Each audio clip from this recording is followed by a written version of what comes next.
Is Travis Kelce going to be a bust going forward? How do you handle the Eagles in early 2024 FFPC drafts? And is one AFC North running back getting set for a huge bounce back campaign next season?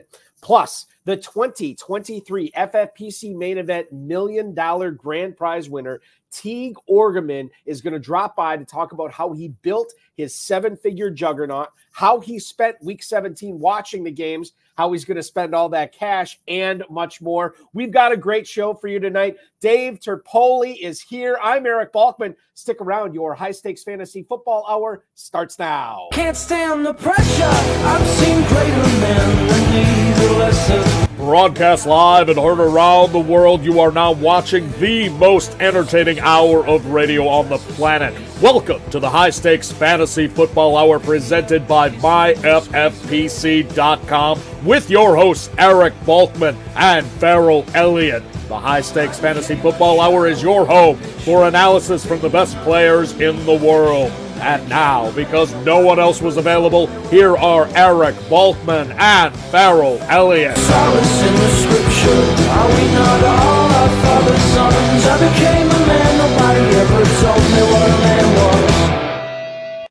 Thank you, Rob. Greetings and salutations to all of you Balkaholics. Welcome into the latest episode of the High Stakes Fantasy Football Hour presented by myffpc.com, myffpc.com, the Fantasy Football Players Championship.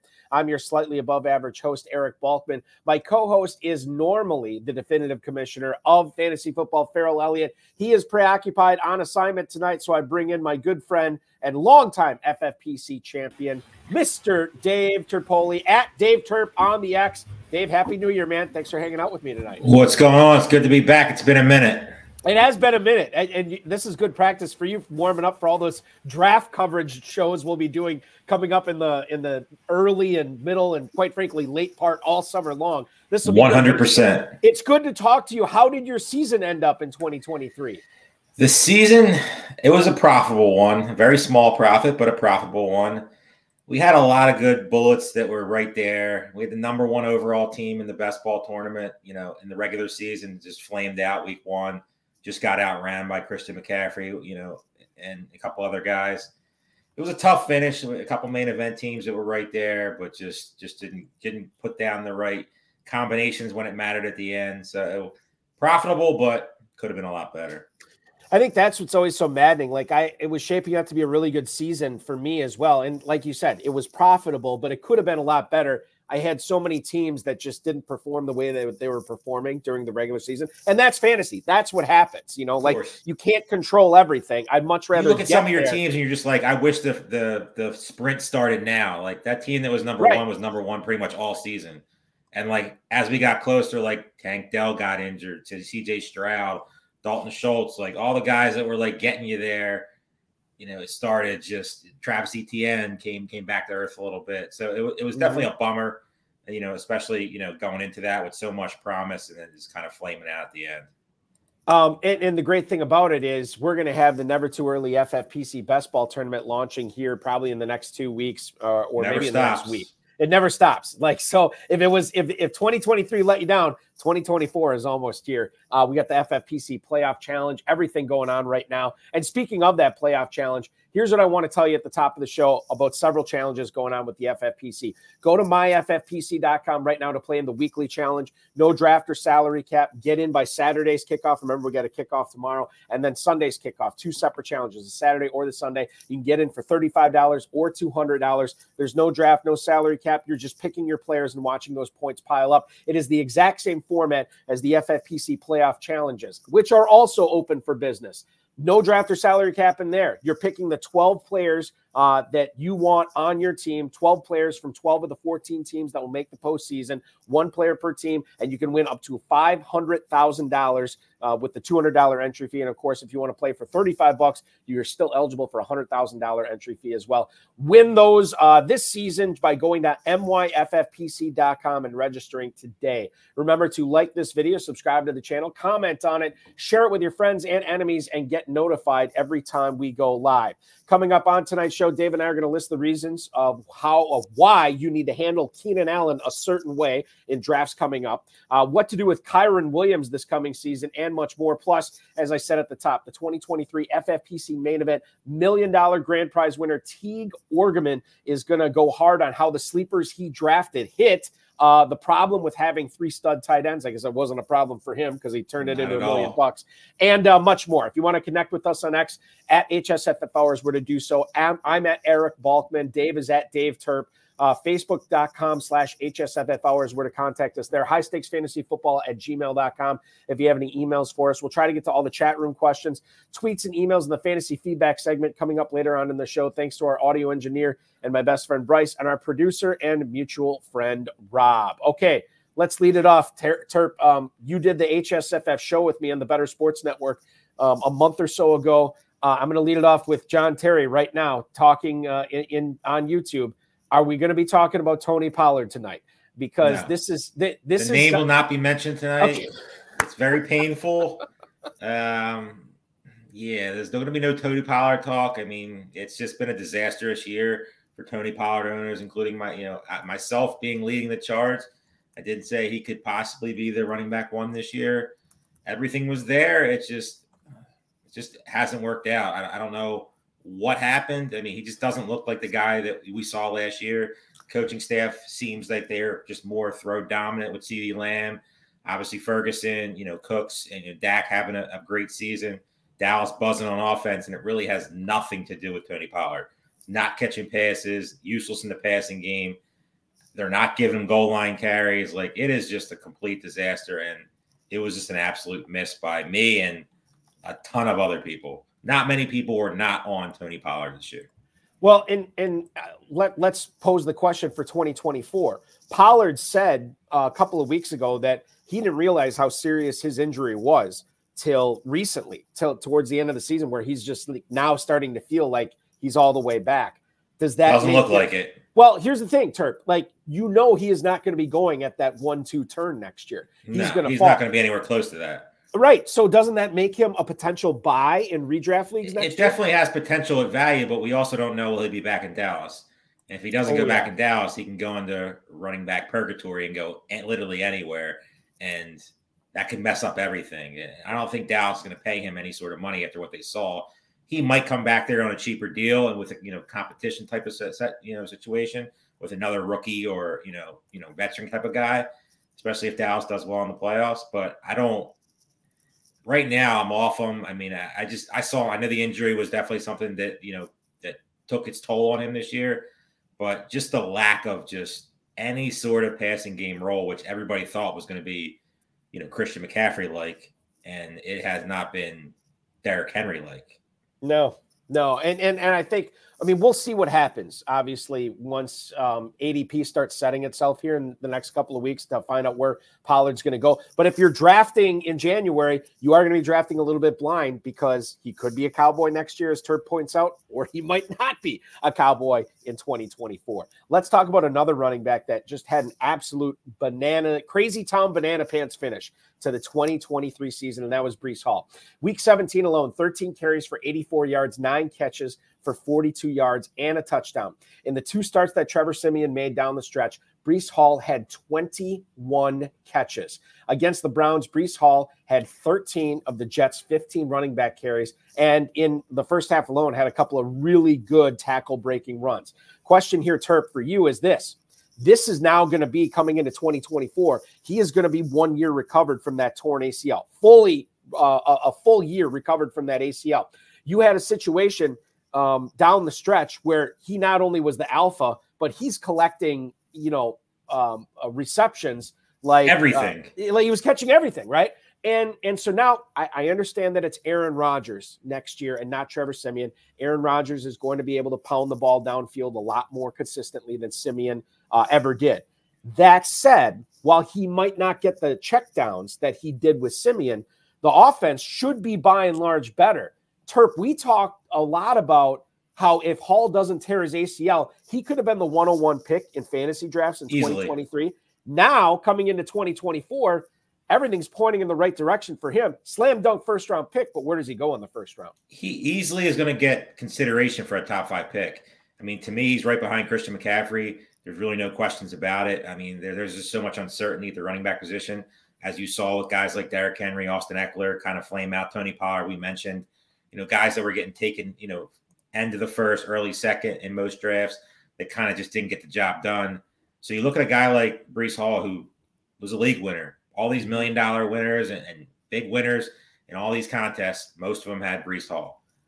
Check downs. He just looked great at the end of the season. Trevor Siemian or not, Aaron Rodgers or not. I mean, he's a slam dunk, top 5-7 pick next year to me. And I'll take him in the top 7, almost every draft I get an opportunity. You think he'll be the second running back off the board? Yes. Okay.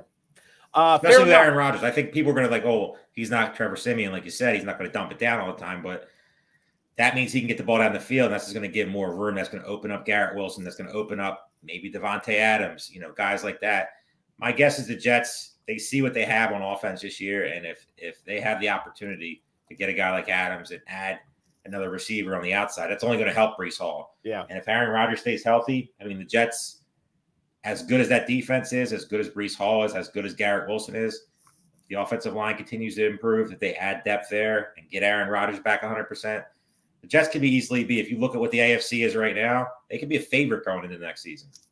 I think a rising tide raises all boats. I think that's how the saying goes. And certainly that rising tide of Aaron Rodgers could be that thing that raises not only Garrett Wilson, Breece Hall, and everybody on that offense going forward. An offense that might be going in the opposite direction, but certainly not trending upward at this point in the season, is the Kansas City Chiefs. In the last game for the Chiefs, Travis Kelce had 4 targets. He catches 3 of them for just 16 yards. This was in week 17 against the Bengals. That makes 3 straight games where Travis Kelce gets fewer than 50 receiving yards. Now, if you compare Travis Kelce to mere mortals at tight end, he's having a great season. 16 yards away from 1,000 yards, which would be the 7th year in a row. But Travis Kelce is not a mere mortal, and he should not be considered, or we should not be comparing him to other tight ends at the position, because Kelce is a unicorn. He's one of the best to ever do it.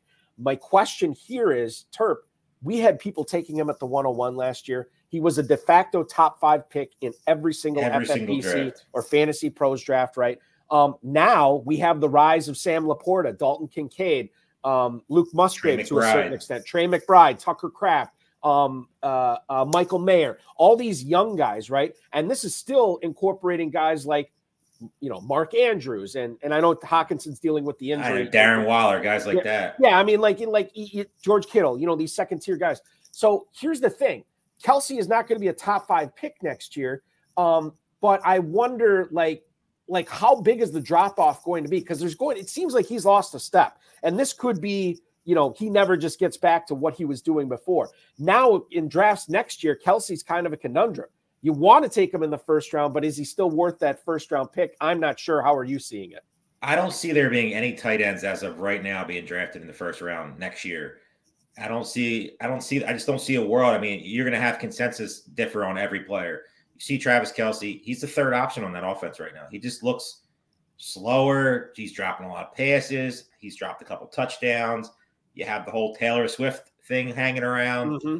I mean, Rice and Pacheco are the best options on that offense right now. The rest of the offense, they stink.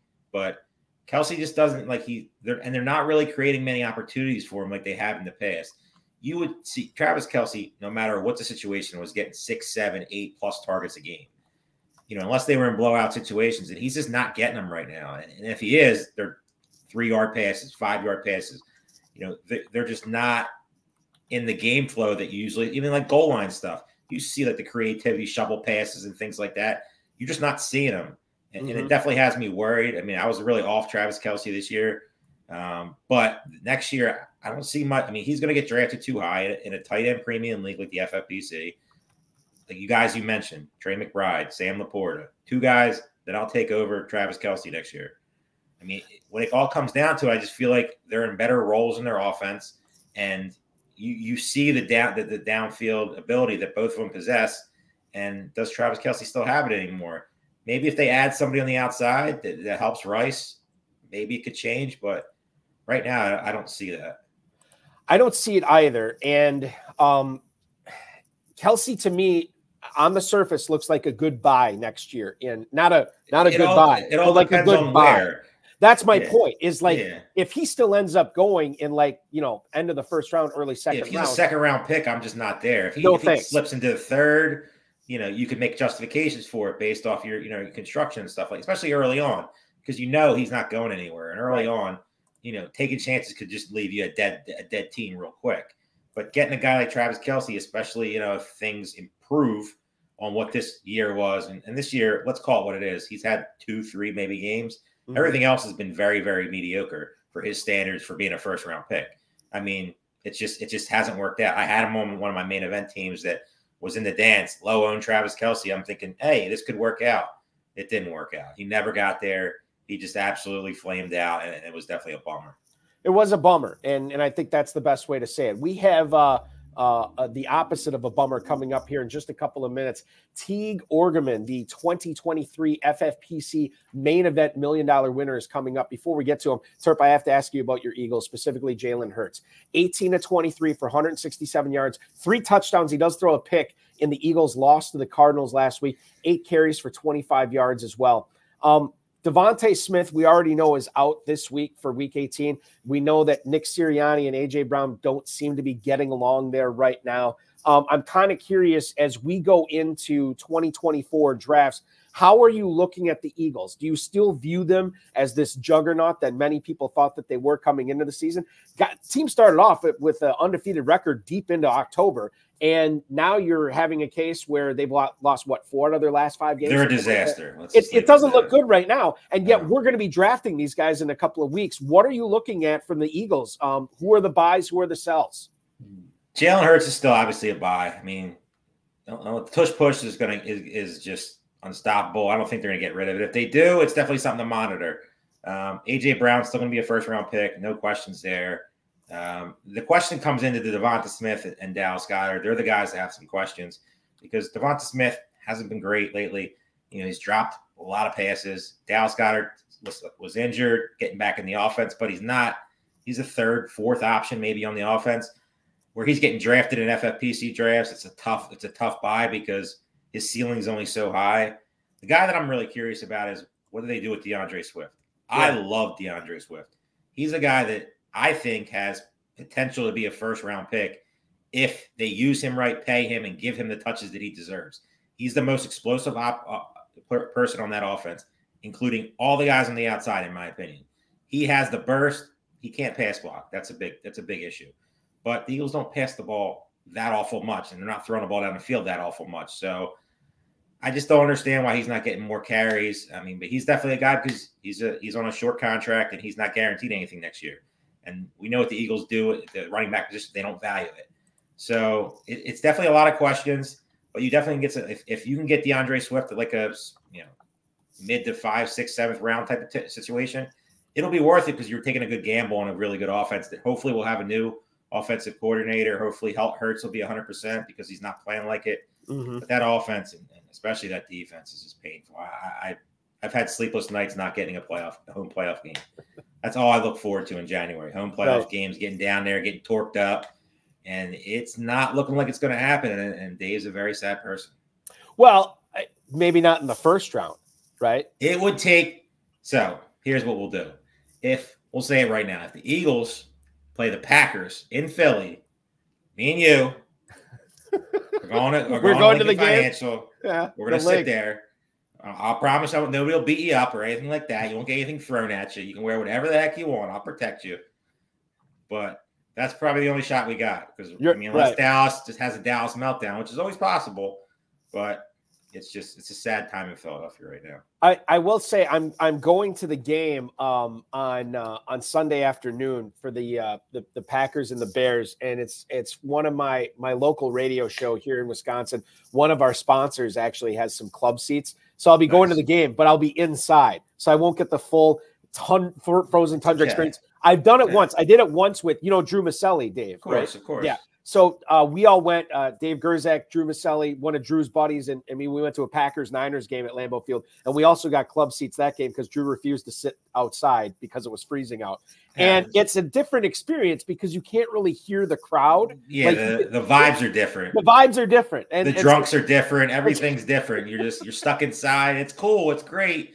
win, lose, or draw, Right. obviously your emotions are going to be there, but it's just not the same when you're out there with the animals. I mean, it's just no matter the fans of whatever team you are, you got to sit outside. I don't care how cold it is. Drink more. Right. Exactly. Yeah. My plan is to party with the animals after the game if it's a win, which I don't know if it will be. I'm hopeful. Packers will beat the Bears. Bears are playing better. They are playing better. They look like a different team, especially think about when we were all out in Las Vegas watching week 1. I mean, the Packers absolutely shellacked the Bears, but the Bears are a different team from what they were back in early September. The last thing I want to get to here, Terp, before we get into our FFPC main event $1 million winner, Najee Harris, week 17, 27 carries, 122 yards, 2 touchdowns in the win over the Seattle Seahawks. It was his best rushing game of the season. The last 2 games now, over 200 yards and 3 touchdowns to Harris's name. Is this enough for you to get back on board with him in 2024? Or are you still swinging the door,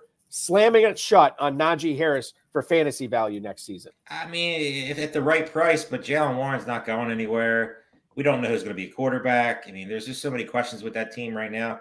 Maybe it's Mason Rudolph, because if the Steelers would have went Mason Rudolph a couple games before, who knows where they'd be right now? They wouldn't even be fighting for a playoff spot. They'd already be in. They'd be in a Browns type of situation because he's playing great football. I mean, Pickens, Johnson, they're getting the ball. And the running game is just beating teams up. So, I mean, am I backing on Najee Harris? No, I don't think it's going to happen. I mean, I'll probably have some shares early on because, the offense is going to – they want to run the football, but not a ton. I don't see it. I'm definitely higher on him this year than I was last year. However, I think a lot of other people will be too, and it might just price him out. He's gonna get to a point where I'm curious to see how these early drafts go, how these guys get priced up, or where you have an idea of where you want a guy to go, but he could be 2-3 rounds off for all you know. I mean, and you're gonna have somebody who just like Najee Harris goes out there week 18, whatever it is, and has another big game. He's gonna get priced up there. People will be like, "Oh, he's the guy next year." And he's probably going to go to a point where you just don't want to draft him. Right. I totally agree. Well, who better to talk about 2024 drafts than the guy who did it better than anybody else in 2023? He's a 2-time FFPC main event league champion, but quite frankly, that kind of pales in comparison to what he achieved this year. After a slow start, his Hodeg's Green squad won his main event league and ultimately crushed the championship round en route to first place and a $1 million payday. Please welcome in the newest FFPC millionaire, Mr. Teague Orgeman. Teague, happy New Year to you. And my goodness, what a happy New Year it is for you. Welcome to the show, man. Yeah, thanks for having me. Appreciate it. Yeah, it's been a great end to 23 and a weird start to 24. So it's been pretty wild last 5 days, but appreciate you having me on. Absolutely. And I do want to get into this right away because I don't know if you know this, you may or may not know this. I'm in Appleton, Wisconsin, a couple of Jordan Love Hail Marys southwest of Green Bay. And I see your team name and I see Hodeg's and I'm like, oh, Hodeg, the mythical creature from the northern part of Wisconsin, right? I don't think about this because I'm in Wisconsin. Then I'm like, wait a minute, this is a national thing. Does Teague have some sort of connection to Wisconsin? And then I believe, now correct me if I'm wrong, you are from the home of the Hodeg, Rhinelander, Wisconsin, right? I am. Yeah, I'm a Rhinelander High School graduate, 1999. Hodeg's Green. I had 2 teams in the main event. I had Hodeg's Green and Hodeg's White. And I think it was my first year doing 2 teams, so I needed some kind of naming convention for them. And I remembered when I was a kid, they used to have the traveling basketball teams, and they wouldn't tell you the A team or the B team. Just all the good kids happened to be on one team, so they call them Hodeg's Green and Hodeg's White. So that's kind of how I wanted to treat those 2 teams. Like, I'm not going to play favorites. Obviously, now I have a favorite. It's Hodeg's Green, but I thought it was a good karmic way to kick off the football season. Well, listen, Terp he's going to ask you about what you did for week 17 to take in the action. Before we get into that, I have to ask, so this happened Sunday night. There was no Monday Night Football. This is now 5 days later. Has it sunk in for you yet? I mean, what has it been like this week? Has the press been alerted where you're living right now? Are people all over you, friends and family? Has it sunk in that man, I just won $1 million playing fantasy football this year. It hasn't sunk in. It still feels really, really surreal. But I have gotten a lot of friends and family reaching out, and that's honestly been the coolest part about the whole thing. Is I didn't realize how many people were aware of what I was doing and were pulling for it. And I've just gotten some really nice text messages, and a lot of people when I tell them. I'm not super public about it, but I've told a couple of people they've fallen to the ground laughing, so that's been kind of fun. It's been a good, it's been a good week just connecting with people who, I've been playing fantasy football for 27 years. So to see people from my home league, right, people that I played with online before, it's been a pretty cool week. Did people know, like, leading up to this? Did your friends and family know what you were in for? They did. I think partially because of the holiday season. So I was in near Rhinelander actually for the holidays, and so when I'm more animated than usual, people start to ask questions about like what's going on. So this sounds strange, but like I think I'm live to win this. Like it started. I kind of felt that way even going into week 15, which is weird because I was in 308th or something. Mm-hmm. But I've been playing really well. In the lead up, and people were kind of generally aware, and then as it got into the Sunday night game, my wife and I had an event we were supposed to go to with just a couple of friends and family, and so when I got there, I had to tell them like I'm not a crazy person, but you need to understand like I'm going to be watching the game. Don't bother me. Yeah, exactly. Like whatever you had planned for dinner, like. I'm not doing that. I'm going to be glued to this game. What? Who is the catalyst? Because obviously you said you're just outside the top 300 in week 15. What was the catalyst? Like, who really sprung you forward into contention? Kyron coming back was big toward the end of the season. Trey McBride off the waiver wire kind of stabilized a lot of things that I was trying to do, and then Jaden Reed was because my receiver room was. I started. Jefferson, Hurts, T. So the entire season, I'm just trying to put it together at receiver. I didn't have a receiver in the top 25. I'm not sure there's been a main event winner without a receiver in the top 25 for this season. And so I'm trying to play. I had some Kirk, that was great. Kirk went down, but it was really Reed, McBride, Kyron, I think, and then Brees, obviously, 2 out of the 3 finals weeks. All right. So you said now this was like a dinner function that you were supposed to go to with your wife. So did you end up just like staying at home, or did you go to it and then just isolate? Well, I was at my in-laws and watching the games during the day, and they were leaving me alone, which was great. I appreciate that from them. But we had this thing planned, and so we had to leave actually for it right before the afternoon games were over. So I'm driving the car half an hour, and I'm just talking to my wife. I'm like, I need down and distance constantly on this Bengals Chiefs game. I need down and distance on Broncos Chargers. And I figured if I was 40 down with Jefferson and Reed, I had a decent shot to win. And ended up being, I think, 31 going to the final. So we got there then, and it was a small gathering. There were 5 other people there, but just walked in and said, none of you know anything about fantasy football. I'm going to give you a real quick primer in the half an hour we have before the game starts. And this is what we're all doing. Now we're just gonna watch this and just go crazy. It was great. All right. So John Terry, a guy who has had a ton of success playing in the FFPC over the years. He wants to know, and I'm not going to repeat it, but I will say he wants to know when the Vikings decided to start Jaren Hall, what was sort of your reaction to that, knowing that Nick Mullins had these 2 really big games throwing the ball the previous 2? Great question. So earlier in the week, I thought Addison was going to be out, and I had Jefferson. So I'm thinking, all right, wheels up. I've got 15 targets coming for Jefferson in this game with Mullins. And then they announced Hall, and I tricked myself into thinking it would be okay. And then watched the first series. I'm like, this is trouble. Like, and I said some pretty unkind things about Jaren Hall as a football player during the first half. And so, justifiable. Yeah. Justifiable indeed. Exactly. He seems like a nice kid. But just, I couldn't believe that they were, it was, to me, it was pretty clear after the first series. I feel like a lot of people felt that way because they're playing for a playoff spot. And then when they announced at half that they were going to go, I needed, I think, 1.5 points or so at half. when they announced at half they were going to go Mullins, I breathed a sigh of relief, not even knowing that Reed was out with the chest injury because, and then, you know, that's the first play, literally the first play that they had, I think of the second half, they hit Jefferson and put me over the top. But the pass that really the wounded duck toward the end of the first half, that was like are we really doing this kind of moment? But fortunately Mullins came in and saved the day. So in that game, that pack. So I want to set the record straight here. So you were born in Wisconsin, but you don't live in Wisconsin anymore, right? I don't. No, I'm in the Bay Area now, but I get back, you know, whenever I can. Okay. So was this like? I mean, are you a Packers fan, or do you not have fandom as far as teams go? I'm a fourth generation Packers fan. My great grandfather owned a bar in Clintonville, Wisconsin, and my grandfather would home of the truckers. Yeah, would chart the Packers games on the radio on butcher paper for him and run it down to the bar.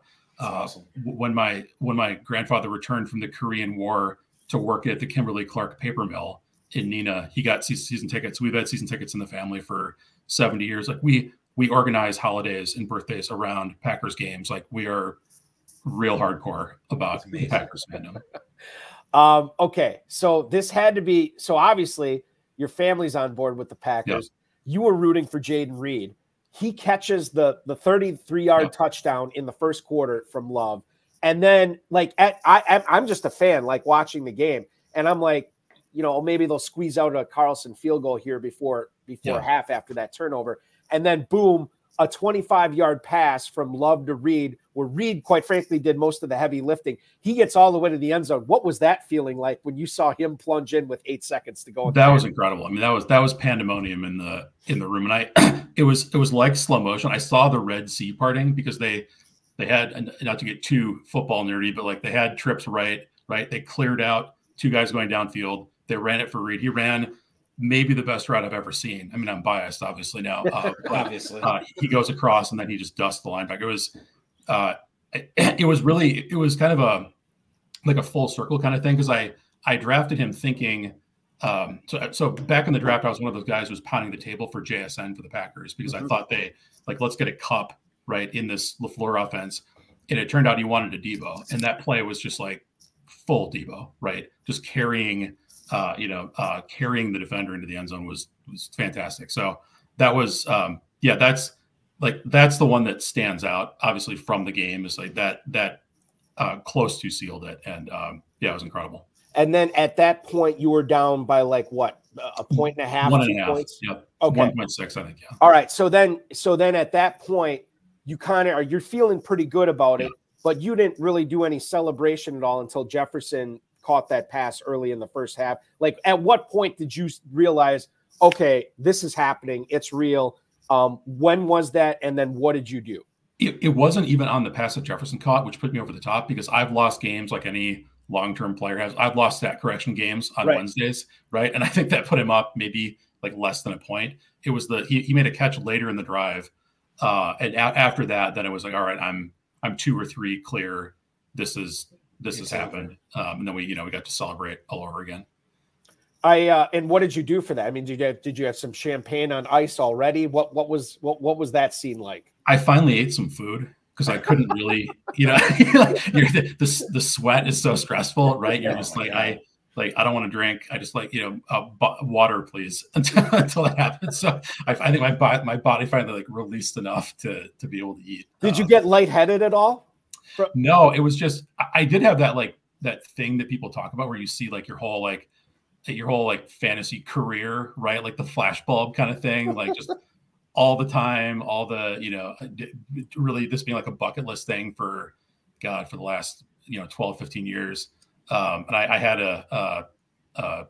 just a nice moment with everybody. It was really, it was just great being around people who were pulling for me. That's awesome. Teague Orgeman, the champion of the FFPC main event, joining us tonight. Terp, let's ask. Go ahead and ask Teague about this Mostert business in Week 17, because I think this is pretty compelling stuff too. So Mostert obviously was one of your best players all season, a great draft pick. When he was declared out, who was the guy that you inserted in for him? I was going to bench him. He wasn't. I had regardless, even if he was active, he was still going to be on your bench. Yes. Yeah. My thought process was I was in, I think, 7th heading into the last week. And there was that Detroit-Dallas game, obviously, on Saturday.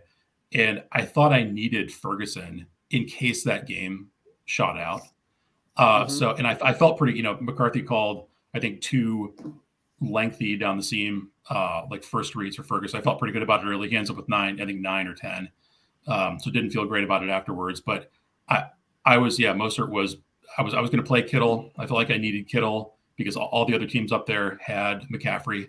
So he wasn't, even if he was healthy, he wasn't going to be in. Wow. And that's, I mean, that's stunning.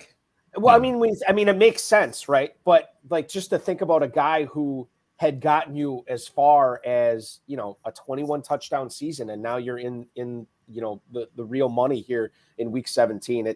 It takes a certain amount of chutzpah. You were ready to do it anyway, and obviously the decision was made for you when he was inactive. But Mostert, what he did during the season, Teague, was unbelievable. You got him in the 9th round of this draft. You mentioned Jake Ferguson, 12th round pick for you here. Jaden Reed, we've been talking a lot about. He was a 13th round pick. Kyron Williams, a player that blew everybody away this year. He was a 14th round pick. So many of these mid to late round picks for you hit this year, and you needed all of them to get all the way up for a 7-point victory in this championship round. After you had drafted this team, obviously you didn't know the impact that all these players are going to have. But how did you feel when you looked up and down? I think this was an online draft you drafted in early September. How did you feel about it after you put it together? I felt really good about it afterwards. I built it to be good at the end of the season. So, I took JSN, I took Reed for kind of end of the season plays. Brees was, the theory on Brees, right, was he going to be eased back in, and then toward the end of the year he would pop, and it all sort of worked out. I didn't, was not planning on Jefferson and T missing as much time as they did, obviously. But even Ferguson was, to me, was more of a late season play as he got more acclimated, being a first year starter. So I built it with that in mind. But then I put up 88 points in week 1, and then I started 1-3. So I was thinking maybe that wasn't a great idea. What I've done here, but it was just everything. Which is what you have to have happen, right? To run that hot, but everything hit. Like it was, and it was intentional building it that way, so that I feel like that was a construction that gave me just the best chance in the sprint. Were you? It's a lot of those players I just mentioned here with Mostert and Ferguson and Williams and Reed and all those guys. Were you particularly proud of any of those picks? In other words, like, we all take chances when we get to the latter part of drafts, and sometimes they work out, sometimes they don't. And the ones that they work out, I don't know if we have a real genius behind it. Sometimes it's just like, I got the right player and he ran pure for me. Were you particularly proud of any of those picks? In other words, did you feel really strongly about any of those players prior to the season starting? I felt really strongly about Kyron, but only because I've been tricked so many times by Cam Akers. And I was pretty convinced that McVay hated Akers, and just he's so good at he's the master of we're gonna ride Cam, and I think had Williams not gotten hurt early last year, I think it would have been Williams last year too, the entire way. Oh, interesting. And I felt like he was, I feel like that was an inefficiency. And so, was sweating him coming around. I was actually kicking myself for not taking him around earlier, but felt really strongly about him. Before Terp asks you about your tight ends, John Terry wants to know if you're going to be drafting live in Las Vegas in 2024. Have you given any thought to that? I think I might have to. I haven't before, and I'm sure that's going to make me worse. But well, I'll tell you this, Teague, there's going to be a ton of people who want to meet you for sure. 1,000%. Yeah, totally. I want to meet all of them. Like I'm a fan of all of their play. I've been watching them play for years, and just really, and have learned just a ton from a lot of those guys. So I think I might have to do it this year. 2-part question. Number 1, you said you started off 1-3. What seed were you going in the FFPC playoffs? I was I'd won my league. So I rattled off 10 wins in a row then after going 1-3. So I was the 1 seed in my league, won the league playoffs. I think I was 308 heading in, but I honestly thought I was live because after week 4 or so, I was probably playing at like a top 70, top 80 type clip. I just felt like I can't totally explain it. Just like felt really good about it. Felt like it was a pretty solid group. Second question: championship week, you started with 3 tight ends: McBride, Kittle, Ferguson. How hard was it to get them all in your lineup throughout the season and decide which one to go with? And to follow up on that, when did you get? Because I know you didn't draft McBride. How early did you pick him up off waivers? I think it was week 7 or 8. I think it was maybe right before the Ertz injury or right after. It wasn't actually that hard to get them all in, and I didn't play them all consistently because my receiver room was so bad. So it ended up kind of working out where, like, when Kyron got hurt, okay, great, I'm going 3 tight ends. When Jefferson's hurt, I'm going to go 3 tight ends. And I've played that way in the past, and I like the floor that second flex tight end gives you if they can give you some volume. So I'm comfortable playing that way. But it wasn't like I was trying to jam him in every week. It just ended up working out that way that, I played a little JSN. I played Charbonnet one week. But I'm pretty comfortable playing them both in the flex.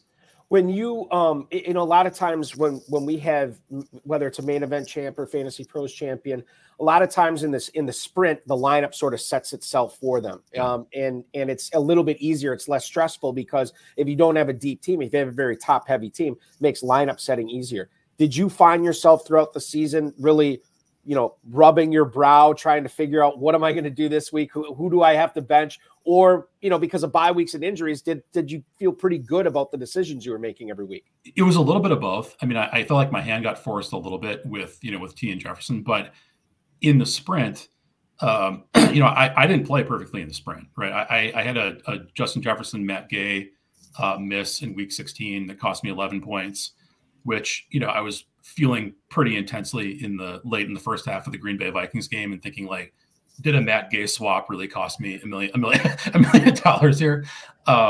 And I didn't, and I considered for a moment during week 17, there was a team starts with pulling main event, I think, that had a Browning T team. And I thought, had I swapped to T, Reed to T, it would have basically been like a 1-to-1 Jefferson versus Browning, like head to head. Right? It was kind of, it didn't end up working out that way. There were, I think, a Rice team and one more team passed him, but I considered it. Like I thought about it, and fortunately didn't make the move. But it was during the season, I didn't feel like I had a lot of really tough decisions. I feel like the sprint was much more, all right, everybody's healthy. Like this is, now we have to actually, my hand's not being forced as much. I actually have to manage this a little more actively.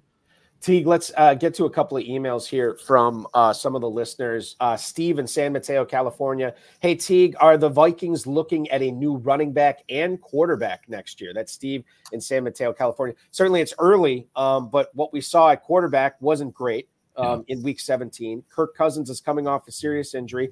I don't know what's going to happen with his contract. And obviously, with Dalvin Cook being released and the Vikings not doing a ton at the position, I mean, they pretty much trusted Madison. I know they have Chandler.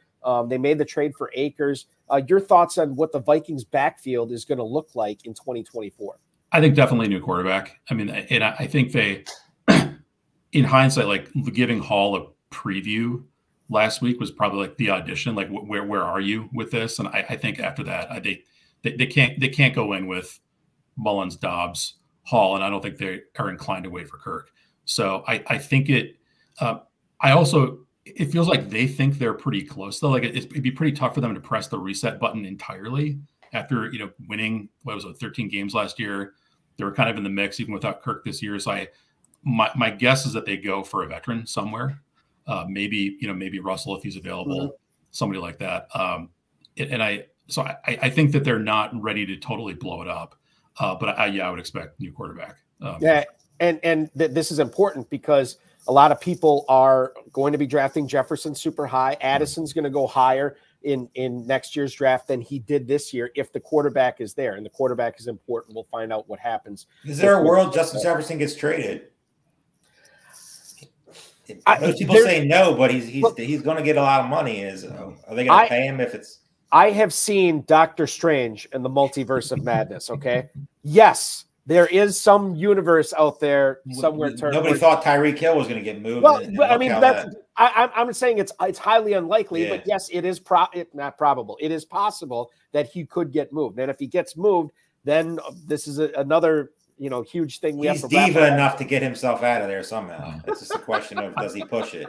The Hawkinson injury, though, like I don't think they want to start like 1-5 again. Right. No. So that maybe factors in a little bit if they're thinking, all right, we got to have a way to score points. Hawkinson Teague is going to be interesting next year too, because there's a non-zero chance that if he doesn't come back to like November or December, and I understand there's people talking like, oh, he'll be ready for training camp and opening day, which I remain highly skeptical on. No chance. But if he does not come back till November, December, if the Vikings have like 4 wins at that point, I mean, maybe he doesn't come back at all. And that's going to be what's going to be so fascinating. And even if he comes back, like, what's he going to be? Like, I mean, he's not going to get a full training camp in. He's not going to be, as efficient as he's been. And who knows, like you said, with that team, you just don't know what they're going to be. Right. Yeah, I think it's going to be fascinating to see where he goes in drafts coming up here in the next couple of weeks. One more email here for you, Teague. It's from Otis in Chicago. How concerned are you about Stephon Diggs' future in Buffalo? Congrats on the huge win. That is Otis in Chicago. Yeah, this Diggs thing is kind of interesting.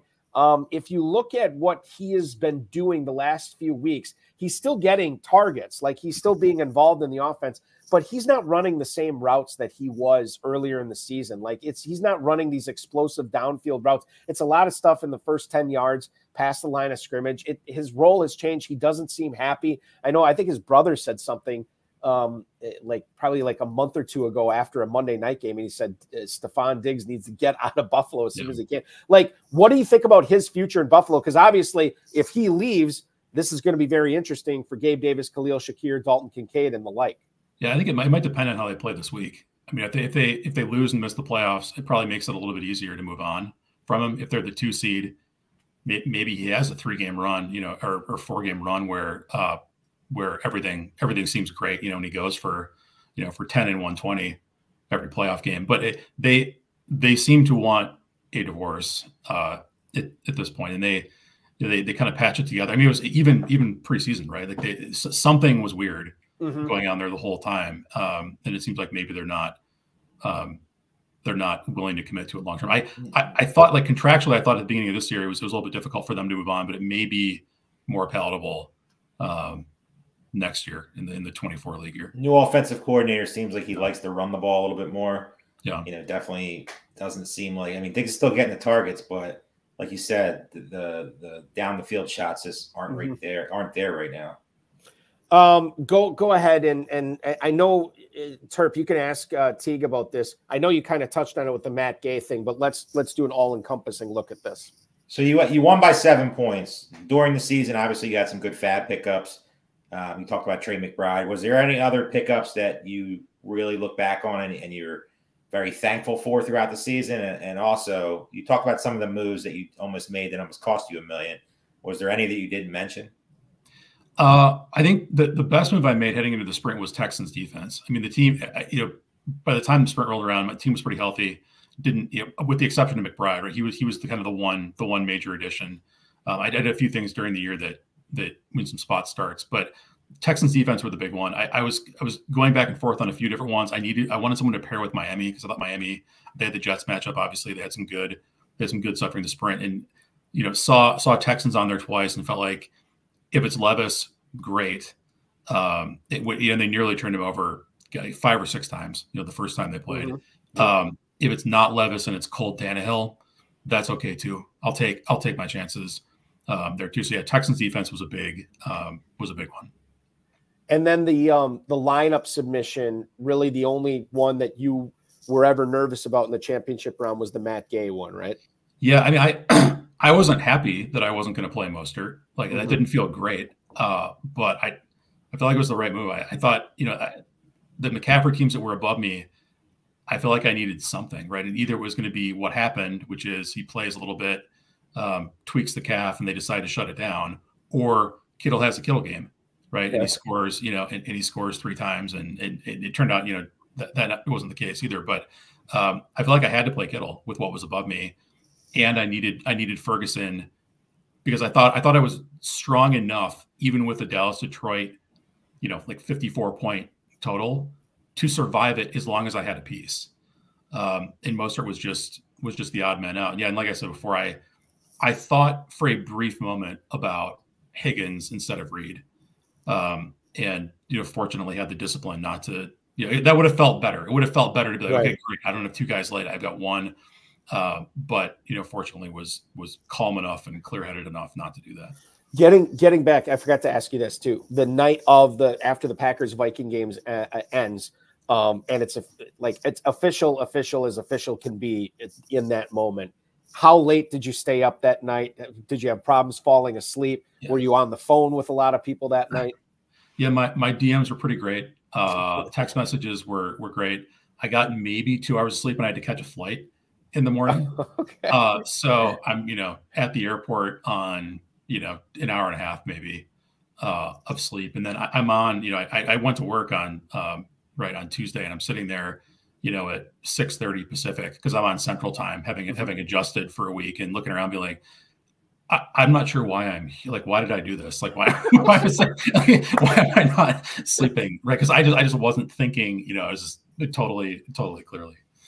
And it still hasn't sunk in for you yet. Yeah. Yeah. I don't think it will for a while. Right. I've been, and there's so many good players, that play this, and you're just kind of hoping for a chance.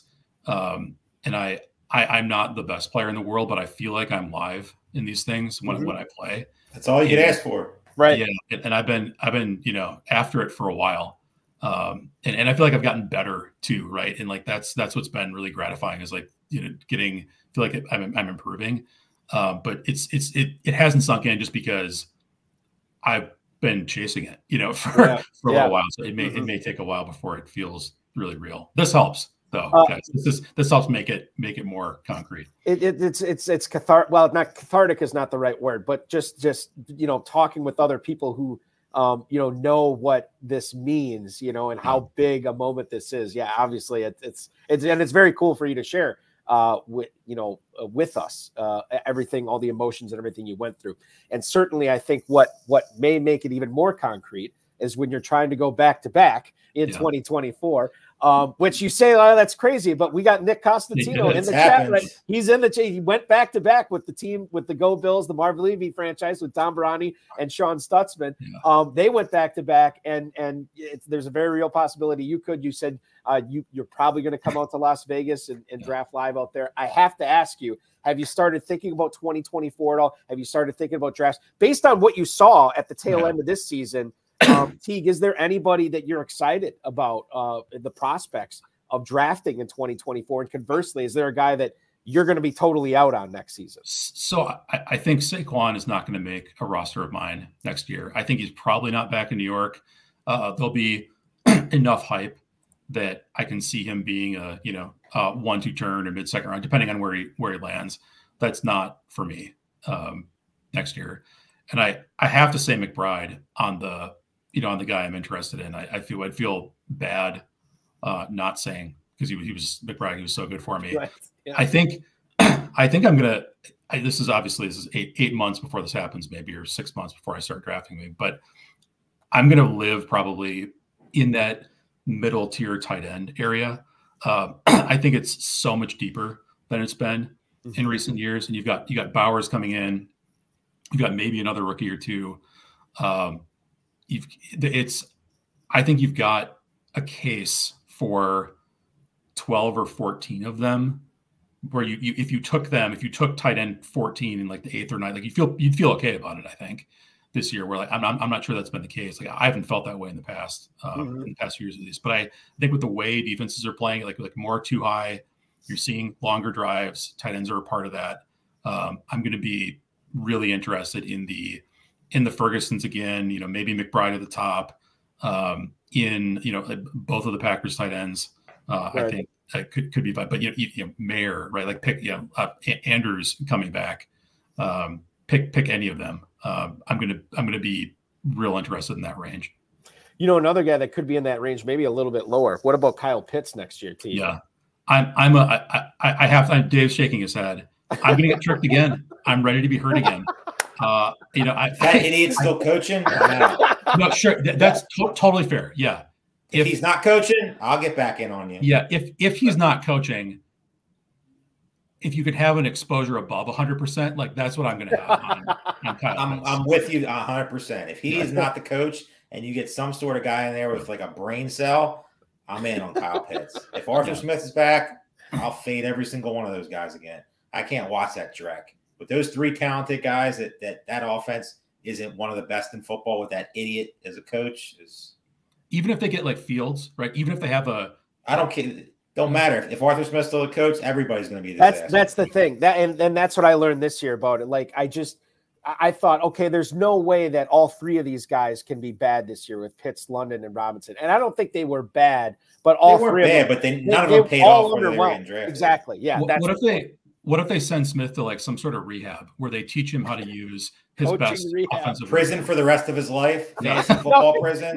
Terp, I'm in. You're getting a little crazy here. With I'm not. But the thing with I didn't draft many of those guys, so I'm okay there. But fantasy football prison for a couple of years, bring him back as like a running backs coach or something. Right. And the thing is, like, I don't think Arthur Smith is like stupid. I think sometimes you know what he might be, Terp. He might just be too smart for his own good. No, he's stupid. You see the guys he was putting out there over Kyle Pitts and Drake London and Bijan Robinson. You drafted Bijan Robinson the first 5 picks, was it? Right. And you're out there. Tyler Algier, nice player. No disrespect to him. But he shouldn't be getting carries over Bijan Robinson, especially when you're pretty much out of it. This week, they're in a playoff hunt. You know, if Tampa Bay loses, which they're probably not going to, I'm sure they'll be giving the ball to Cordarrelle Patterson. It just doesn't make any sense. No. I think sometimes these coaches think that they know the game much more, not more than they actually do, but more than they need to. Like, the defense could be, well, we think Jonnu Smith is a much better fit for this play call than Kyle Pitts. With those three, it's just so simple. They're just that talented. Exactly. It's just, you've seen the flashes this year. You've seen Drake London games. You've seen Bijan Robinson games. Kyle Pitts, you see a little bit of flashes because they just hate the guy. But it just doesn't make any sense. It's the KISS method. Keep it simple, stupid. And I think if Arthur Smith adopts that in 2024, the Falcons could be really, really fun to own for fantasy. If he doesn't, if he doesn't and somebody else is in there, I mean, these guys are going to skyrocket. That's the thing. Like if he's still around next year, I'm going to be out on the Falcons. I'll just let somebody totally out. Don't care who the player is. But if there's a bounce back this year and the light turns on and maybe he realizes he needs to, if he wants to keep his job another year, he's got to make sure he's got to get, Pitts and London and Robinson involved early and often. Then maybe we see a bounce back in 2024 and then we can revisit in 2025. But right now, I think I'm with Terp on this, Teague. I'm out on Falcons going forward. Final question. You're a millionaire now. What do you plan on spending your money on? I'm not a big stuff guy, so I don't have like a dream to own a Ferrari or a well-appointed boat or whatever. It's not my thing. I think I'm going to try to use it in the first place to just make the things that, my wife and my daughter and I already do just a little bit better. Like, our trips are going to be, we like to travel a little bit more elevated. I'm 6'3". I've taken my last economy class flight for a while. Just that kind of thing where like more, I want to do more of the stuff that I'm already doing, just, a little bit nicer maybe. Nice. So upgrading on flights, improving like the little thing. Do you have anything concrete in mind that like, okay, well, I'm going, like, you'll probably invest, right? Yeah. Invest a good portion of it. So is there anything like, do you have like a fun purchase that you could be something small, could be something a little bit larger than small? Is there anything like that that's on your mind right now that you're going to go out and get? I wish I had a really good answer. Like, I've been getting a lot of good suggestions. People are like, you should be a shark guy and like get a shark tank, and then you can fill it with.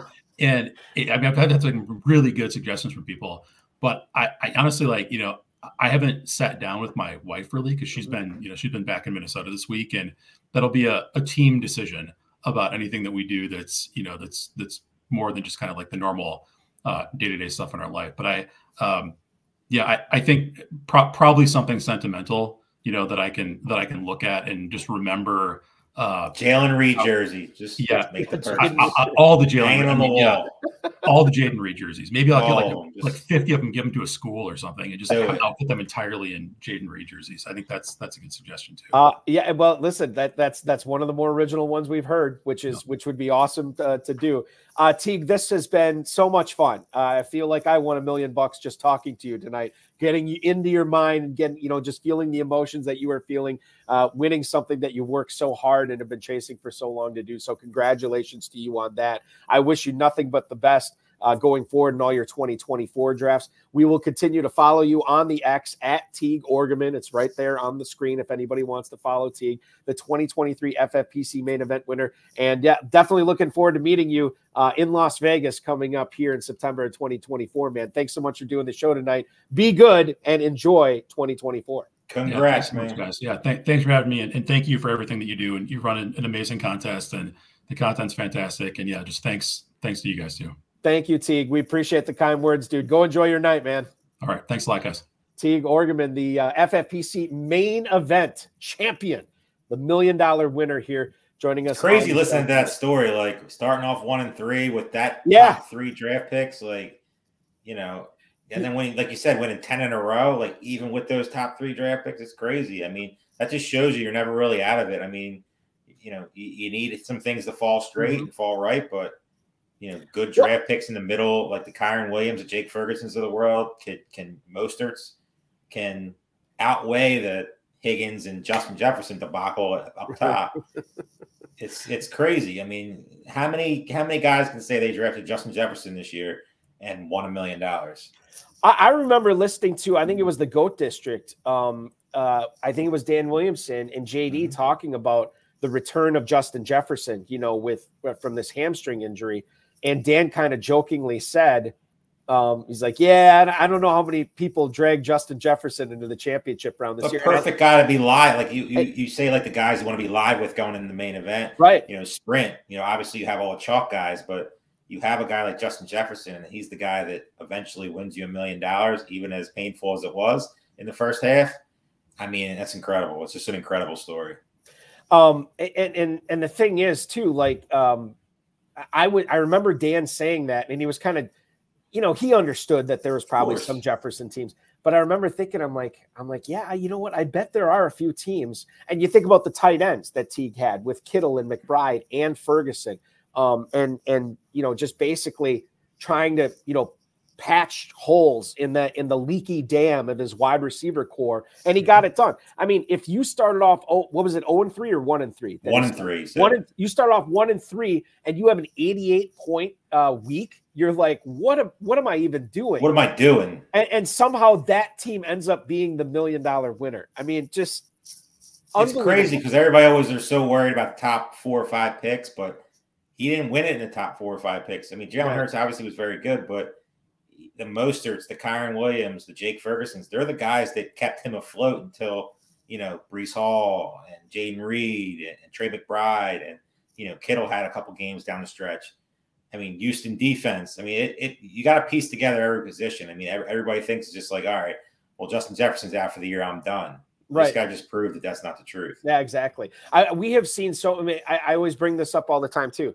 Everybody says, oh, you need an elite tight end if you want to win the FFPC main event. And I always go back to Don Metter, whatever year that was, 2012 or 2013, where his starting tight end was Dante Rosario for the championship round. He did not need it. Like, there are so many different ways to win this, especially when it gets crazy. A non-Christian McCaffrey team wins. I mean, it's with all the Christian McCaffrey, I mean, who was just a monster this year.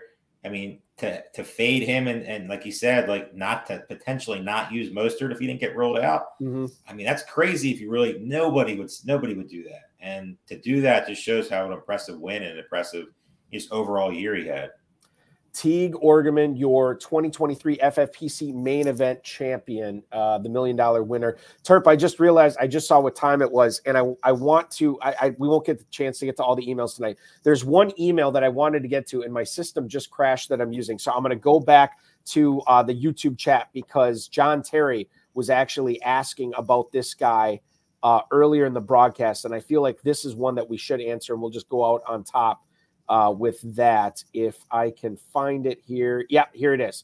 John Terry, Where do you guys stand on Kyren Williams in 2024? And Terp, I think this is interesting because Kyren Williams was on nobody's radar as even a top 20 running back this season. Nobody even close. And I drafted him in a lot of leagues super late just because I read a blurb that he was catching passes, a lot of passes in preseason from a Rams beat writer. I'm like, okay, I'm on board with that. Had no idea it was going to turn into this. League winner. He's not a super athletic, super fast, super strong guy. He was not good at the combine. There's so many red flags with this guy, and yet he ended up being the guy as far as running backs go this season. Now, the Rams have an opportunity to maybe sink some draft capital into a running back of the future or a guy who can compete with Kyren Williams. But with all the problems they have on defense and all the holes there and trying to replace guys that are either already gone or are going to be gone, I wonder if that's more of a priority for them. And we draft Kyren Williams as a guy who's going to be a top 5 or a top 10 running back next season. How are you as of right now, how are you planning on handling Kyren Williams in your drafts? As of right now, I'm in on him. It's just like you said, these early drafts, you don't know. Like I could see him going as a 1-2 turn guy. Mm-hmm. As a 1-2 turn guy with these receivers and the position being what it is, especially the running backs are just unknown. I'm probably out there, but if he's slipping in the mid-second round, 2-3 turn possibly, I'm in. I don't see him getting in the top 10. I mean, that's just to me. I saw a comparison on X or Twitter. I still call it Twitter, right? But I saw it this week of James Robinson after he had his big year. That it could be just like a fall off the cliff type of situation. I don't see that because Sean McVay has proven this year that if Kyren Williams is healthy, Kyren Williams is getting the ball. There's no other option. So McVay's back, Stafford's back, Kupp, Puka, who they call lightning in the bottle. I don't see them investing high capital in the running back position. It could be a veteran type of situation, but we looked at this year. How many veterans, the Dalvin Cooks of the world, the guys that got at it on the streets, well, they didn't really do much. I mean, right. None of them really set the world on fire. So, we look at that, and I'm in on them, cautiously in, but definitely still in. I mean, the big thing is if we get by day 2 of the NFL draft and the Rams still don't have a threat on their roster, Kyren Williams, to me, at that point is a slam dunk. You also look like they drafted a kid this year in Evans who a lot of people thought was going to be Cam Akers' backup. Who, when Cam Akers, got flamed out early, they thought, Evans was going to be the guy that was going to take over. That didn't work out. He never really saw the field all season. So it's definitely something to monitor. Year 2 in the system, does he improve a little bit to get more touches, with Kyren Williams? But right now, you have to buy it because, like we talked about, the running back position, the uncertainty surrounding it. You're going to see every human being in the fantasy football world next year after it's been proven. Go 0 RB. I mean, you saw the Rashad Whites this year, guys like that just came out, David Montgomery, that just came out and just led fantasy teams to tons of money. You're going to see him do it all over again because most of the guys that we drafted up top, like Eckler, Pollard, Derrick Henry, to name a few, were total flameouts. Yeah. And I think that these things are fickle, right? It's a copycat thing. There's going to be a lot of people that will stick to their druthers and stick to their guns, and it'll be interesting to see where the quarterback position falls next year. That's another one that I'll be watching too. I think quarterbacks and tight ends are going to be fascinating, and I think like Teague said, the tight end position is going to be, I think it's more deeper. Spread out. It's more spread out to where you're going to see 10, 12, 13 guys get drafted. Obviously they're going to be the top heavy guys, but the quarterback position, I mean, you saw this year, if you drafted Patrick Mahomes, you're drawing dead. Mm-hmm. Josh Allen. Jalen Hurts, you were live, but you had to be really good below him. And then you saw the guys like C.J. Stroud, Anthony Richardson before he got hurt, guys like that were late round draft picks, and Tua. And we can keep going on the list of guys who, Brock Purdy, that set the world on fire. And the position I think is going to take a big drop. I think you're going to see quarterbacks getting drafted to where they should be and should have been the last couple of years. Like, I don't think you're going to see many top 3, maybe Josh Allen. But outside of top, definitely not going to see any top 2 picks in quarterback position. A guy on the 4th round. A guy who was always a top 2 pick in my book as far as FFPC draft analysis is Dave Terpoilli, and you are always live when you are following him on the X at Dave Terp.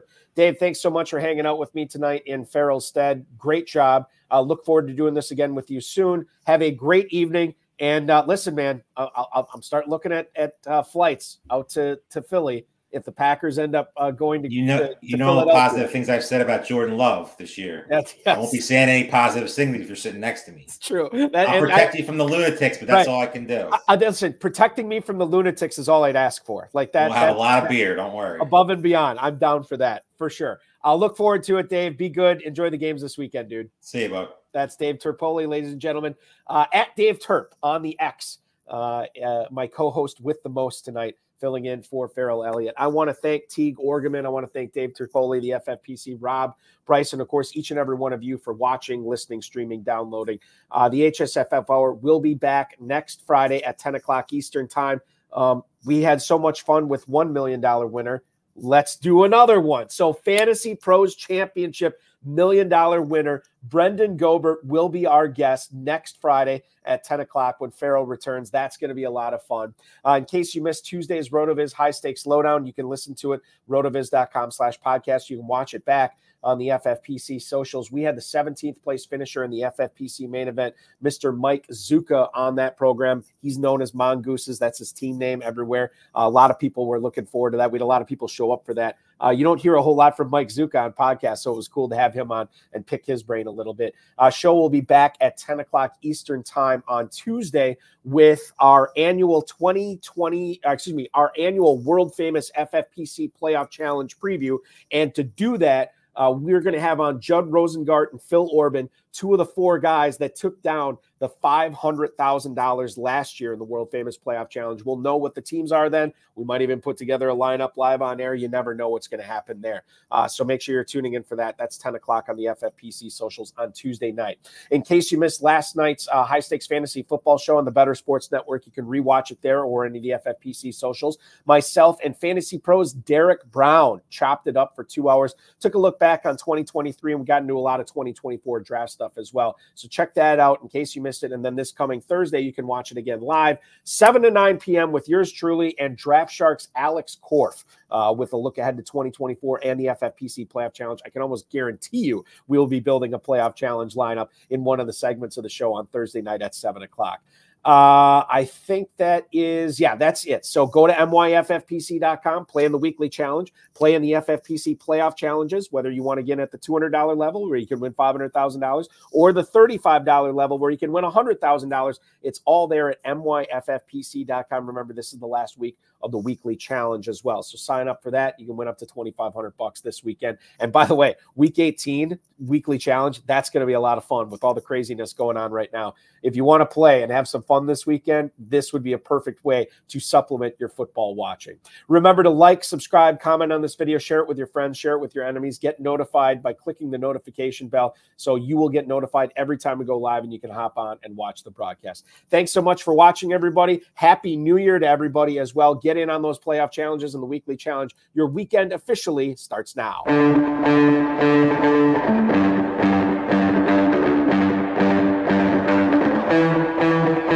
This has been another episode of the High Stakes Fantasy Football Hour presented by myffpc.com.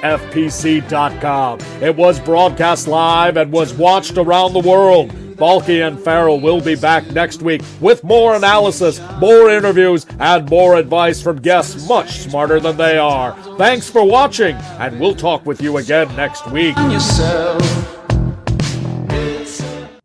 One other thing I forgot to mention, and nobody's going to believe me now because he's not on anymore, but Teague Orgeman, a huge fan and a viewer/listener of the High Stakes Fantasy Football Hour as well. So what that means is we have a guy who just won $1 million attributing part of that championship to being a fan of this show. So if you watch tonight, listen tonight, who knows, maybe you'll be the $1 million winner in 2024. There's a non-zero chance of anything, so make sure that you are doing everything you can to win that $1 million this coming year. We have a lot of stuff going on at the FFPC. More stuff will be rolled out shortly. For now, play those playoff challenges and weekly challenges, and I will talk to you Tuesday night on the RotoViz High Stakes Load.